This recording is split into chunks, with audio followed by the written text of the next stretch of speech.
Okay, but we're recording, right? I don't care about the stream. Well, same thing. I'm recording you to YouTube. Okay. All right. Fasten your seatbelts. Let's go ahead and get started. Maybe we should put these in the back as people come in. All right, so this is part of our attempt to move from crawl to walk here at the Calvert campus, and it is literally one baby step of incorporating live Sunday school back here. You guys have been without Sunday school for about your first 6 months or so, and we're hoping what we're going to do is tag team elders and deacons, so you'll get a wide mix of all of us as we go through the book of Ephesians. We've mapped it out. We think it'll probably last till about June or so, something like that. And we'll take sections. I've got the first 2 weeks, and normally when I start a Sunday school class, I'm going to do one of three things. I'm either going to go right into the text and we're going to get going. I will either do a borrowed from Dr. Stallard at Baptist Bible Seminary, a 1 week introduction to theology, where we talk about all kinds of different groups and denominations and sects about what the most important area of theology is to them, and it's very useful and instructive. Or I just give a basic introduction to biblical interpretation. And that's what I want to do this time. And it's going to be very shortened. It's only 1 week. But if you would like, Alden did an entire series on biblical interpretation a few years ago over in the chapel. And I think that's available somewhere up on the website, maybe. Not sure. But you can look at that. And he basically went through and did, 25 rules for interpreting the Bible and stuff like that. I want to move back just a little bit, do a little 50,000 foot view, and then talk about some of the specific issues that we have in interpreting epistles, the epistles of Paul. Okay, obviously we're going to look at an epistle a little bit differently than, say, the Gospel of Matthew or Genesis or Psalm, Song of Solomon. These are different literature types and with different purposes. And so there are just kind of different interpretation guidelines for different types of literature in the Bible. So really the first question is how many of you were taught how to read the newspaper? Probably not. You just read it. It was fairly clear. You get the news of the day. And so the question is, if we've not really been taught to read the newspaper and we're doing just fine, why is it that we have a need to interpret the Bible? Okay, that's a legitimate question, and there's lots of decent textbooks on biblical interpretation. I've included a couple at the bottom of the notes here. The first one, I've just cut and pasted a summary discussion of why we need biblical interpretation, and that comes from Klein, Blomberg, and Hubbard, their introduction to biblical interpretation. It's yay thick. It's very technical. It's really geared towards seminary students, and that's not our purpose here. But we do want to summarize some of the things that they say out of that, and probably the best approach is to summarize it. The greatest challenge for us as Bible interpreters really can be summed up in one word, and that word is distance. Okay, distance. Now, what do we mean by distance? And I've summarized those aspects. Klein says the following. He says, first of all, you have the distance of time. The distance of time. The time that exists between the ancient text and our modern world. Okay, the writings of the Bible span many centuries, before David even. Moses probably wrote much, not just the Pentateuch, but he may have actually invented written language as we know it. Okay, there's some evidence to think that, you know, some of the hieroglyphic kind of things where it's mostly symbols to represent actions and stuff, that that was not as advanced as written language and stuff. And it's some believe that Moses actually invented written language. But 1900 plus years have passed since the last stroke of Scripture by the Apostle John, and the world has changed. It's changed significantly since then, okay? I mean, we could sit here and for an hour discuss how the world has changed in those 1900 plus years. And because of that, there's a pretty good chance that we lack some pretty critical information that would help us determine or allow us to put ourselves in the context of the biblical world when all of these were created. And we may be really at a disadvantage to know some of the things that were taught and believed, or even simple everyday kinds of expressions and stuff. We just may not have the ability to fully understand that. Another challenge is the distance of culture. Okay, there's so many things that separate our culture today in the United States, you know, representative republic versus back then, the Roman Empire in the New Testament times, or, the earthly kingdom of David back in Old Testament further. The world back then was essentially farming. Okay, predominantly farming, and today, not predominantly farming. We have farmers that grow food and stuff, but we are primarily a technological society, and just every single one of us in our pocket has a symbol of how the world has changed. Okay, it rings, and we read news on it, and we communicate with our children with it, and that kind of stuff. The world has certainly changed. And ancient customs that may have been prevalent back then, you know, we may have no privy to. For instance, in 1 Corinthians 11, what exactly is a head covering? Okay, is it really a hat, or is it hair, or, the difficulty that we have in coming to an interpretation of that is evident by all the different views that solid biblical Christians have. There's a span of views that we can take there. One of the other ones, probably my favorite one, is the term mirror. We see in a mirror dimly in 1 Corinthians 13:12. Okay, and for those of us in today's day and age, when we think of the term mirror, what do we think? We're in the bathroom, we're brushing our teeth, we see a perfect reflection of us brushing our teeth. Okay, whether we like what we see or not is subjective, but we see it perfectly. Okay, but a mirror back in the gospel days was most likely a polished piece of metal, like copper or something like that. Now, how good is that going to reflect our image? Somewhat, but not very well. And there would be a tendency for us to kind of hallucinate our 20th century, 21st century understanding of what a mirror is, and it may lead us astray in the passage. And I believe it has. Some denominations led them astray because they understand mirror as seeing perfectly. But the whole point of that passage is we don't see perfectly, even in a mirror. And I think it's because a mirror was something different then. Another challenge is geographical distance. Okay, geographical distance.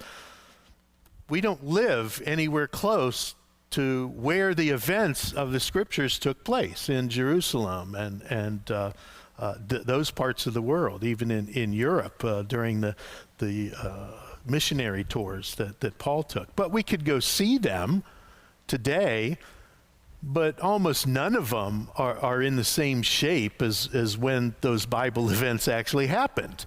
Okay, so all of that has kind of deteriorated over the time, but there are things that we can understand from just the geography that would bring light to the text that we may not be aware of. We need some help in that area. The one thing that going to Jerusalem back in 2019, like Chad has said, probably the epiphany that I had is I always had a difficult time visualizing the day of Pentecost. How could 3,000 people have been baptized right there in one day? I mean, it takes at least 5 or 10 minutes to baptize one, hear their testimony, that kind of stuff. How could 300 been done at one day? And when we went to Jerusalem, the Temple Mount, on the southern slope of that temple are hundreds of little bathing, tub kind of thing. I don't know what else to call it. Little tubs, little chambers that contained water, and Jews would bathe in those southern, baths, ceremonially cleansing themselves before they went into the temple. And there are hundreds of them, and they're still there. You can see them. And it's at that point that I said, Peter must have given the day of Pentecost sermon right here. It's the only thing that makes sense. How could you baptize 3,000 people? You got 100 pools of water sitting there for ceremonial cleansing. It makes perfect sense now. Problem solved, okay? The geography is something different. We'll look at some geography and some present-day pictures for Ephesus next week. And then finally, you got the distance of the language gap, okay, the language gap. All of the Bible writers wrote either in Hebrew, some parts of Daniel and Ezra are in Aramaic, and of course the New Testament was written in Greek. But even people that have a modern knowledge of Hebrew or Greek, okay, they don't have the detailed knowledge, and they're probably fairly unfamiliar with ancient versions of those languages, okay? A guy that I work with at Navarre years ago, he was Greek. He could teach in modern Greek. We were colleagues, and I asked him one day, have you ever read the New Testament in Greek? And he said, no, that's Ikoné Greek. It's very far removed from modern Greek. The letters are the same, but the words are different. The syntax is different, that kind of stuff. It's actually difficult for a Greek person that can read and write and speak the language of modern Greek to actually go back. Now, there's some similarities, but for the most part, they're two almost different languages and similar for Hebrew. So we need some help. Even those that understand the languages are at a little bit of a disadvantage. So how do we ever overcome these disadvantages, this problem of distance in time, culture, geography, and language? Well, for the most part, that last one, language, that is almost entirely overcome with a good Bible translation. Okay, we have scholars and experts that all they do is look through ancient manuscripts all day and compare them to what has been studied before, and they translate it into different languages as best as possible. So a good English translation is one way that we can overcome that. And then the second tool is a good Bible dictionary. A good Bible dictionary that may tell us some information about what was the city of Ephesus like. Okay, that kinds of stuff. And we can consult things like that. Okay, so that's kind of covers the need for biblical interpretation. Why do we need to do that? It's for time, distance, cultural distance, geographic distance, and the language gap, and we can overcome these somewhat. And of course, a good commentary certainly would go a long way in addressing some of these issues too. So, if we have a need to interpret and we can overcome those challenges, what is our ultimate goal now in interpreting? Okay, we really want to have the correct target involved here. And I like to start with the negatives, the goal of biblical interpretation, what it's not. It is not uniqueness. We're not looking for a novel interpretation that nobody else has come up with. As a matter of fact, when I hear a novel interpretation, my first gut instinct is, okay, what's wrong with this? What theological issue in the text is this person trying to solve with a novel interpretation? Okay, I asked myself that in Genesis 1 when someone talks about millions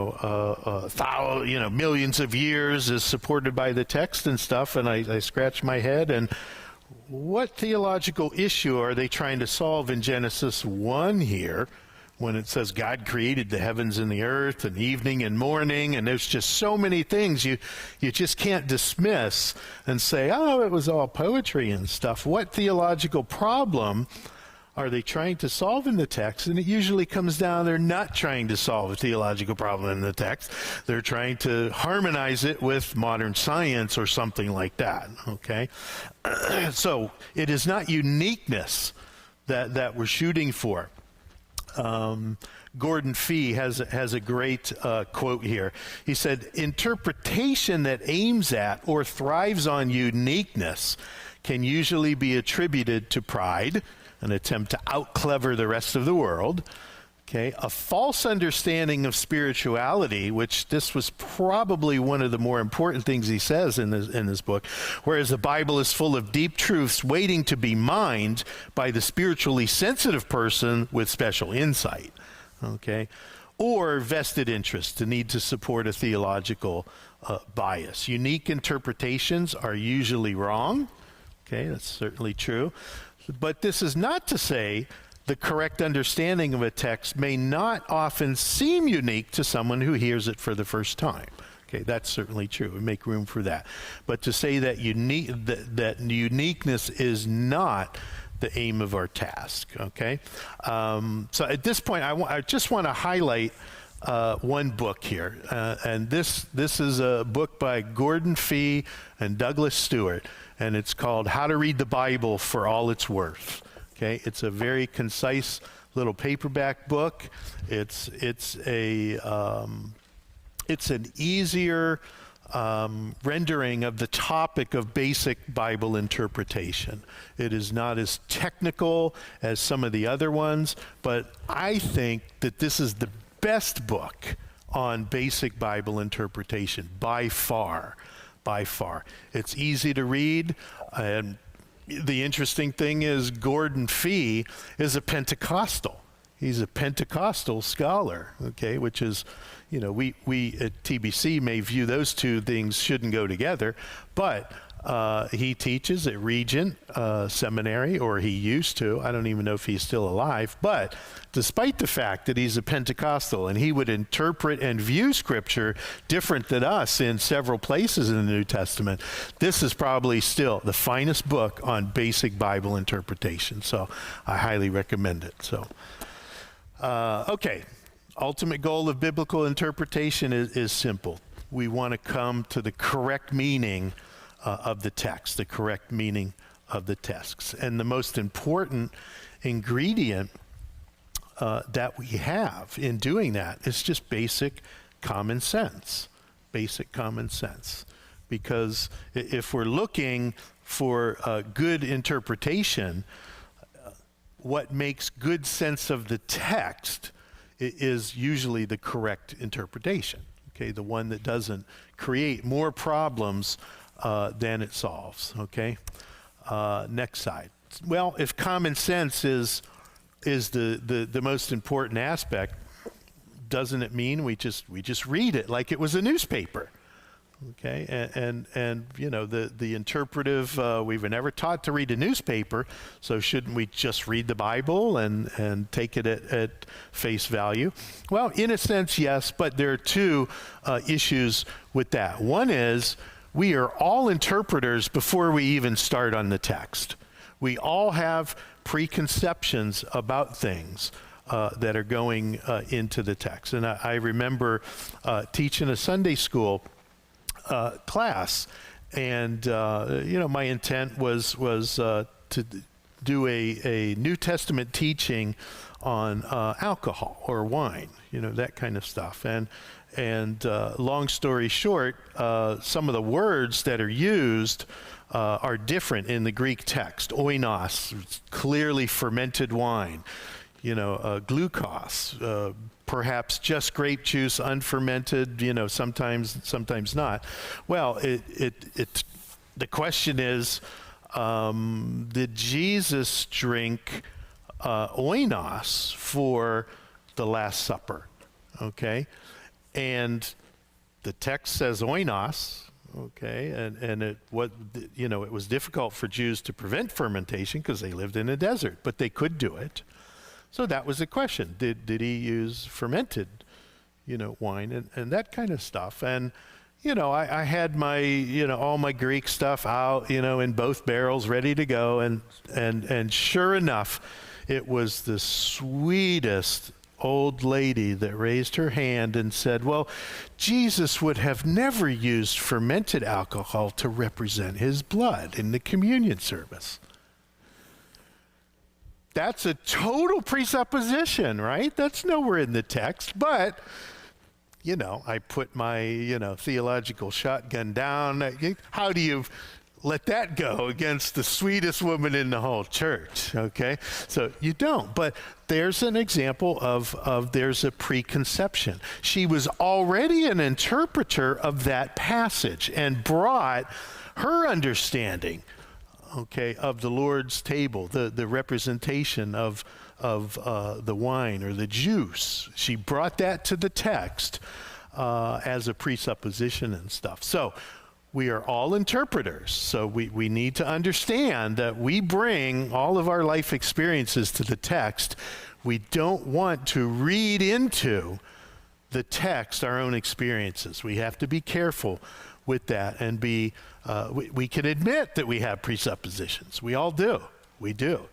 But we need to be careful that that doesn't influence, especially the handling of more difficult passages. Okay, we want to understand what our presupposition is. Okay, so that's the first problem with just reading the text and, you know, interpreting it like a newspaper. The second is the nature of the text itself. It's divine. It attests to the fact that God inspired these human authors to write it.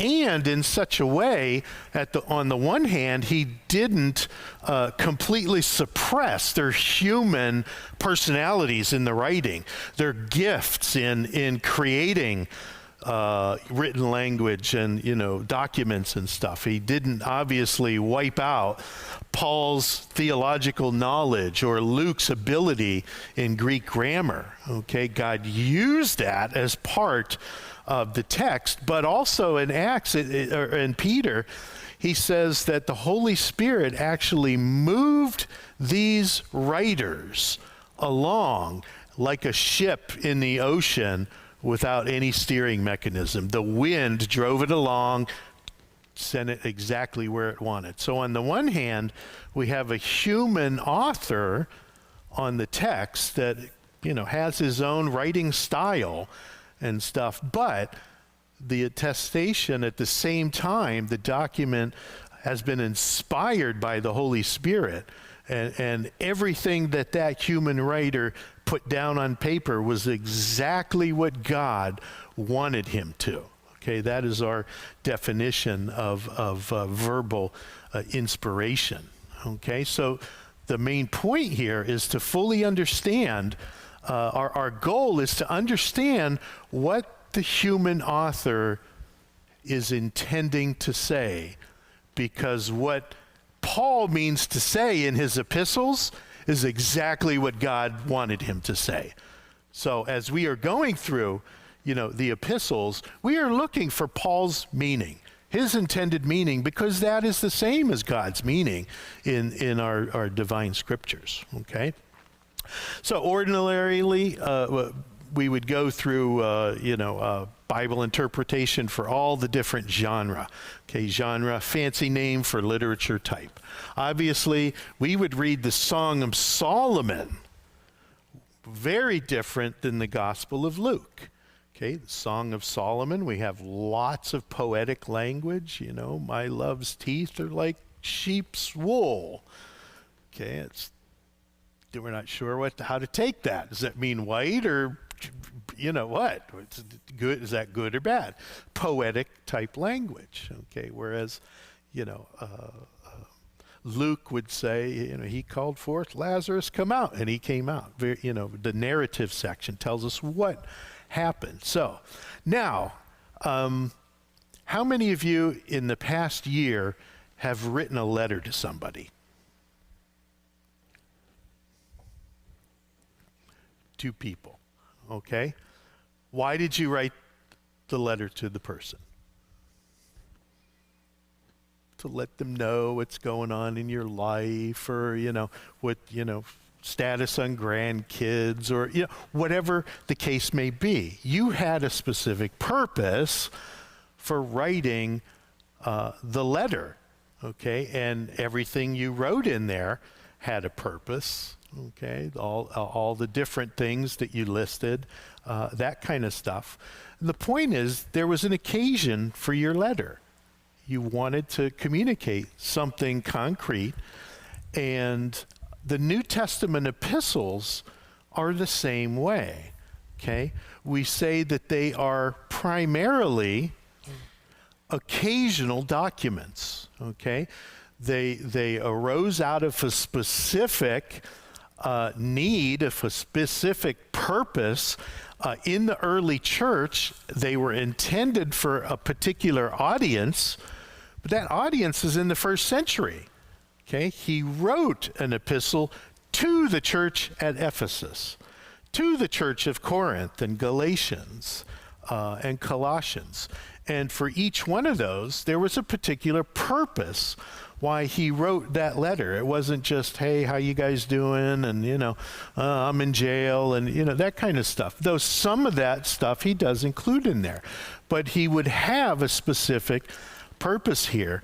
And determining that occasion, that purpose, is actually one of the keys to interpreting New Testament epistles, okay? And it's especially important to understand what that purpose was that Paul has intended for a particular letter.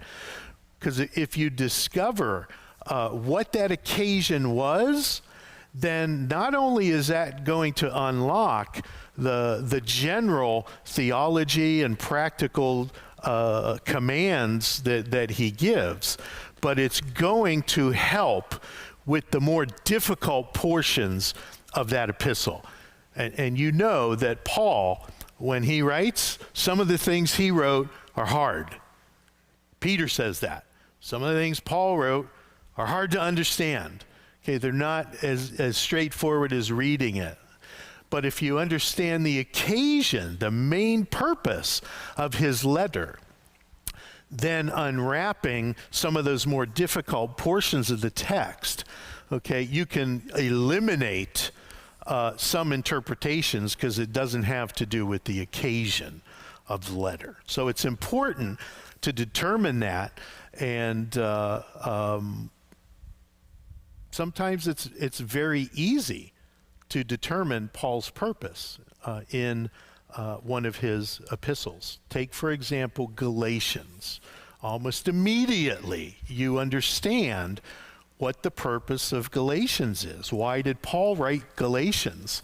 If you turn to Galatians 1, you've got the first about 5 verses are his customary greeting. Okay, his customary greeting. Grace and peace to you from God our Father and the Lord Jesus Christ. Okay, glory to ever, forever to him. And then boom, right in verse 6, he lays it out, hits him over the head with a hammer. This is the occasion why I'm writing to you. He says, I am amazed that you are so quickly deserting him who called you by the grace of Christ for a different gospel. He's hitting them right over the head with his purpose right away.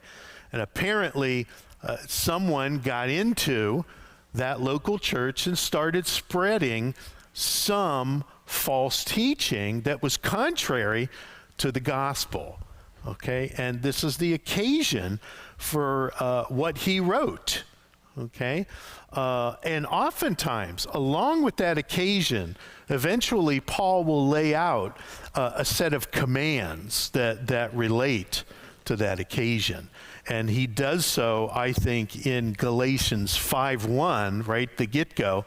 So he spends a bunch of time talking about, here's the problem, here's how you're abandoning the gospel. Here's what these teachers are doing. Here's the correct view, and let me expound using the Old Testament scriptures. And then we come to Galatians 5:1, and Paul says it was for freedom that Christ set us free. Therefore, he issues a command, keep standing firm, and do not subject yourself again to a yoke of slavery. Okay, so that false teaching, all of that is tied up together into a set of commands to now overcome their apparent departure from the gospel. Okay, so how do you actually go about determining the occasion of an epistle? Okay, it's very simple, but it takes some work. It's by reading and rereading the epistle as a whole. As a whole. That's a very important part. How many of you have ever gotten a 10-page letter from your Aunt Matilda? I don't know why I pick on Matilda. I use her name. I don't have an Aunt Matilda, but if I did, my Aunt Matilda would write me 10-page letters all the time. I just view that that's what Aunt Matildas do.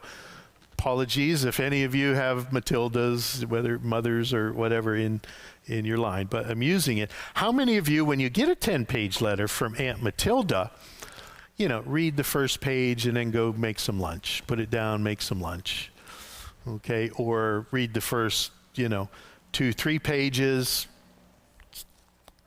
put it down and come back to it tomorrow or the next day or something like that.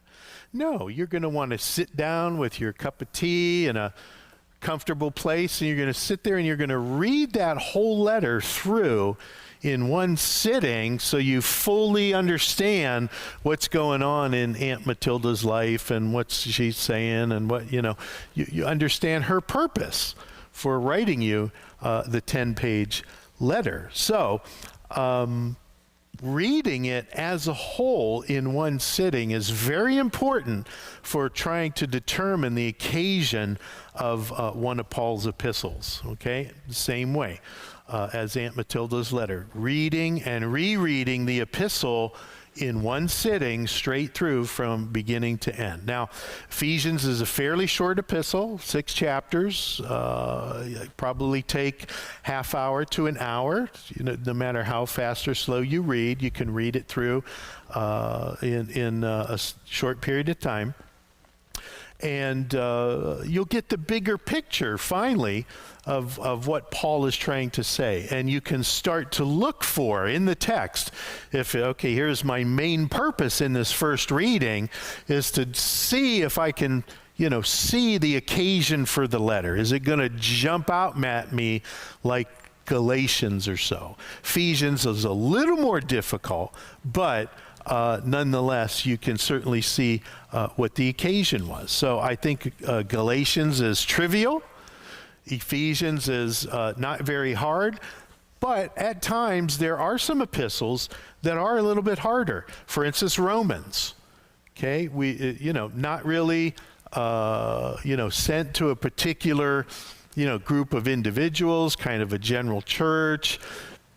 really lays out lots of theology and stuff. So it's a little bit harder to determine the occasion for Romans, and the fact that it's 16 chapters makes it a little difficult to read in one sitting. So yes, some of the epistles are harder to determine the occasion than others. They're just harder to read. But I promise you, in doing this for Ephesians, you are going to absolutely take the next step in your ability to study the Bible. If you sit down and learn how to read an epistle straight through and look for that occasion as you're reading it, kind of your feelers are up, you're looking for it as you're going through it. And so that's your assignment for next week, is to read Ephesians through in one sitting. I would say you really would get lots of benefits if you try to do that twice. 2 different days, set aside a half an hour or so, read Ephesians through from beginning to end, and start looking for that purpose. Look for the maybe a one-verse purpose statement, or perhaps maybe a general theme, and certainly commands that may help you. And it's usual that commands kind of occur in the latter half, after he's said some stuff. He kind of puts the practical stuff in the latter chapters, and you will find that is certainly true in Ephesians. Okay, now once we have that main purpose for the letter, we should recognize that everything that Paul says, with perhaps the exception of the greeting and the closing things, everything that he says in the epistle somehow relates to that main objective, that main occasion. Okay, and we're looking for key words in there that are separating maybe the major sections or the major groups of thought, and I think it's helpful going through Ephesians if you think in terms of paragraphs. Okay, so if you're going through Ephesians, some of you may not know that many Bibles they would boldface verse numbers when a new paragraph starts.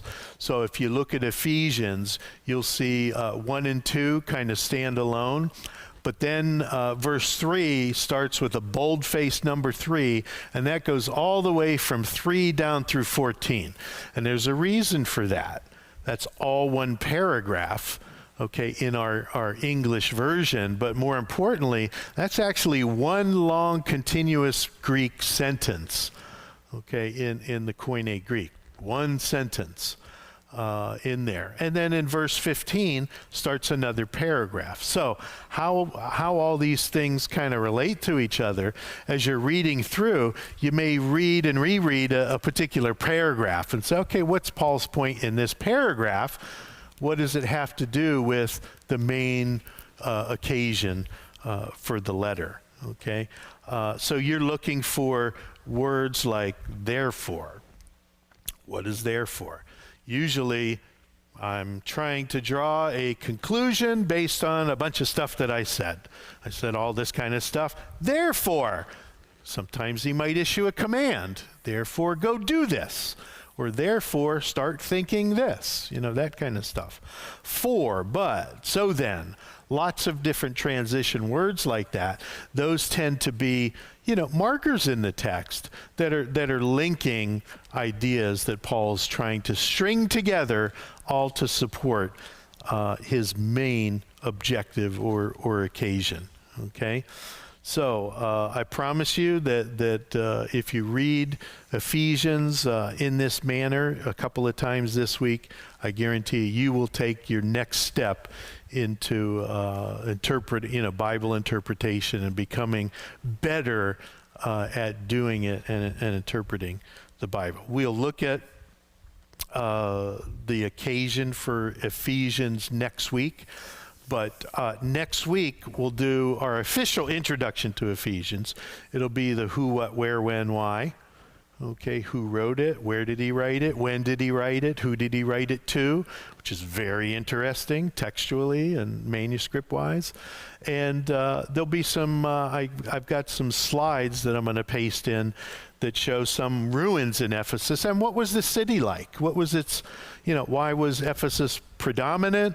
What was it like? What was the culture, the religion, all of these kinds of things? Because that background information, there may be things that Paul is saying in the text of Ephesians that we will better understand if we know something about Ephesus, about the religion of Ephesus, okay? And also, the book of Acts is usually the first place that we go for a background, because Paul went on, he went to Ephesus first on his second missionary tour, and he revisited during his third missionary tour. So the information in Acts that concerns Ephesus from his second and third missionary tour is recorded in Acts, and we would typically start reading there for our background. Okay, so if you've got time after a couple of read-throughs of Ephesians, go and look at the information in Acts during Paul's second and third missionary tour, as it specifically relates to his stop in Ephesians or in Ephesus. So, all right, let you go 5 minutes early. That's all I had. Questions and comments.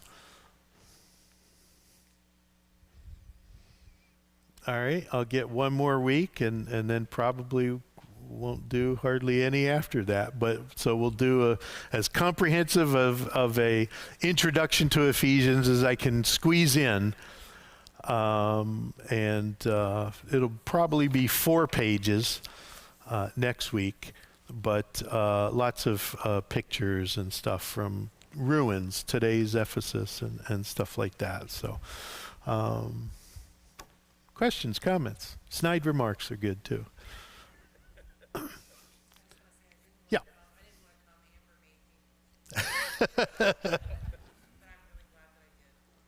That should always be your how many times that we wake up, we feel terrible.